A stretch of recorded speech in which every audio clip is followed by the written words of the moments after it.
कल्याणमधील तिसाई शिक्षण प्रसारक मंडळ संचालित तिसाई विद्यालयाच्या इमारतीवर कल्याण डोंबिवली महापालिकेकडून तोडक कारवाई करण्यात आल्याने पालक, विद्यार्थी आणि शिक्षकांमध्ये चिंतेचे वातावरण निर्माण झाले आहे। अवघ्या काही दिवसात नवीन शैक्षणिक वर्ष सुरू होणार असताना करण्यात आलेल्या या कारवाईमुळे विद्यार्थ्यांच्या शिक्षणावर परिणाम होण्याची शक्यता व्यक्त केली जाते। तिसाई शिक्षण प्रसारक मंडळ संचालित तिसाई विद्यालयामध्ये सुमारे 1200 विद्यार्थी शिक्षण घेत आहेत। शाळेत विद्यार्थ्यांसाठी आवश्यक शैक्षणिक सुविधा उपलब्ध असून अनेक वर्षांपासून विद्यार्थ्यांना दर्जेदार शिक्षण दिले जात असल्याचे पालक आणि शिक्षकांचे म्हणणे आहे। मात्र महापालिकेच्या कारवाईमुळे विद्यार्थ्यांच्या पुढील शिक्षणाचा प्रश्न निर्माण झालाय। या कारवाईनंतर पालकांनी तीव्र संताप व्यक्त करत प्रशासनाकडे किमान 1 वर्षाची मुदत देण्याची मागणी केली। शाळेचे ट्रस्टी, शिक्षक आणि पालक यांनी विद्यार्थ्यांचे शैक्षणिक नुकसान टाळण्यासाठी तोडक कारवाई तात्पुरती स्थगित करण्याची विनंती केली।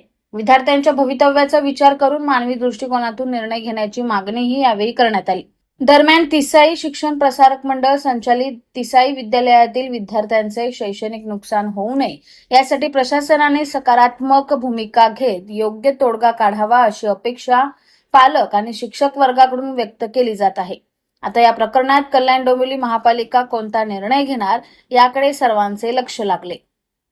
पूर्वीची शाळा जी होती आमची धोकादायक होती आणि त्याच्यामुळे विद्यार्थ्यांचं नुकसान होऊ नये, विद्यार्थ्यांची जीवितहानी होऊ नये म्हणून संस्थेने निर्णय घेऊन या ठिकाणी शाळा जी आहे ती स्थलांतरित केली होती आणि या ठिकाणी सर्व सुविधांनी जी शाळा जी आहे ती परिपूर्ण आहे। या ठिकाणी वर्गखोल्या चांगल्या आहेत, विजेचा भरपूर हे आहे, त्याच्यानंतर ग्राउंड आहे, शौचालय आहे, सायन्स लॅब आहे, त्याच्यानंतर कम्प्युटर लॅब आहे, शिक्षकांसाठी शिक्षक खोली आहे। सगळ्या सुविधांनी जी आहे ती परिपूर्ण ही शाळा आहे आणि त्यामुळे या ठिकाणी जे आहे ते चांगल्या प्रकारे विद्यार्थ्यांचं शिक्षण होत होतं।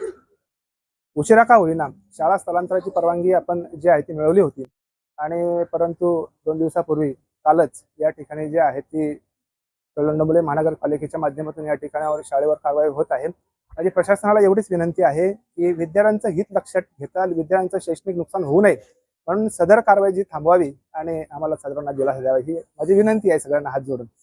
2 दिवसापूर्वी परवा दिवशीच आपण पत्र आयुक्तांना पत्रव्यवहार तसा केला होता, माझ्या पद्धतीने मी सुद्धा केलेला होता आणि आयुक्तांना केलेला, उपायुक्तांना पण आपण पत्रव्यवहार केलेला होता, तरी सुद्धा कारवाई काही थांबली नाही। तर माझी अशी विनंती आहे की ही कारवाई थांबावी जेणेकरून विद्यार्थ्यांचं नुकसान होणार नाही। हर्षदा धनवरा सोनी, माझं काय म्हणणं आहे, आमचं पूर्ण पालकांचं म्हणणं आहे की 9वी-10वी वर्ष, 9वी मुलांचं 10वी मुलांचं वर्ष नुकसान होणार आहे ना। आता ऐन वेळेस सांगणार तर कुठे ऍडमिशन करणार आम्ही हा? आणि हे म्हणतात की आमचे माणसं तोडतायत, आता तुम्ही सहकार्य कशाला करताय त्यांना हा? आमचं म्हणणं आहे आम्ही तुमच्या पाठीशी आहे, तुम्ही फक्त हे करा, सपोर्ट करा आणि हे तोडायची नाही। मुलांचं नुकसान होतं 8वी मध्ये, 9वी मध्ये, 10वी मध्ये, आता लगेच कुठं ऍडमिशन फुल होणार आहेत सगळे। ते बोलतायत की आम्ही पण करतोय, पण कारवाई आमचं सपोर्ट आहे, तुम्ही पण आम्हाला करा, आम्ही द्यायला तयार आहे, पण मग हे तोडता कशाला आहे? मग तुम्ही हे थांबवा ना तुम्ही कारवाई तुमची आली हा? आता मुलं कुठं जाणार? एवढे शाळेत कुठं भेटणार आहे? एवढी किती मुलं आहेत शाळेमध्ये? माझं नाव कन्विका साळवे आणि शाळेवरती कारवाई होते हे तर आम्हाला माहिती नव्हतं आणि आता आमची अशी मागणी आहे कारण आम्हाला निदान 1 वर्ष तरी द्या, म्हणजे आम्ही इथे 1 वर्ष मुलांना ह्या तोडक्या मोडक्या शाळेत आम्ही शिकवू, पण 1 वर्षात आम्ही पुढचा डिसिजन घेऊ आम्हाला कुठे टाकायचं किंवा काय। कारण ऐन टाइमावर आता शाळा 2 दिवसावर आलेली आहे, आता आम्हाला ऍडमिशन कुठे भेटणार नाही, सगळी ते ऍडमिशन फुल झाले, मग आमच्या मुलांचं 1 वर्ष पूर्ण वाया जातोय, मग आम्ही काय करणार? आमची फक्त एकच मागणी आहे, आम्हाला 1 वर्ष हीच शाळा पाहिजे। माझं एवढंच बोलणं आहे की ही शाळा 1 वर्ष आम्हाला म्हणजे इथून हलवून द्यायची नाहीये, काही वेळ आम्हाला वेळ दिला नाही, काही त्यांनी टाइम दिला आम्हाला दिलेला नाहीये। यांचे काय असेल ते परस्पर यांची मॅटर नाही करून घ्यावे, आम्हाला पेपर पण नको, आम्हाला फक्त आम्हाला शाळा पाहिजे 1 वर्षासाठी, आम्हाला टाइम द्या फक्त। आणि मेन म्हणजे कारवाई बंद झाली पाहिजे नाही का, ते पोलिस आले सगळ्या गोष्टी आल्या, मेन म्हणजे हे बंद करायला नाही का, कालपासून मी इथं हे करतोय, आम्हाला वेळ द्या फक्त।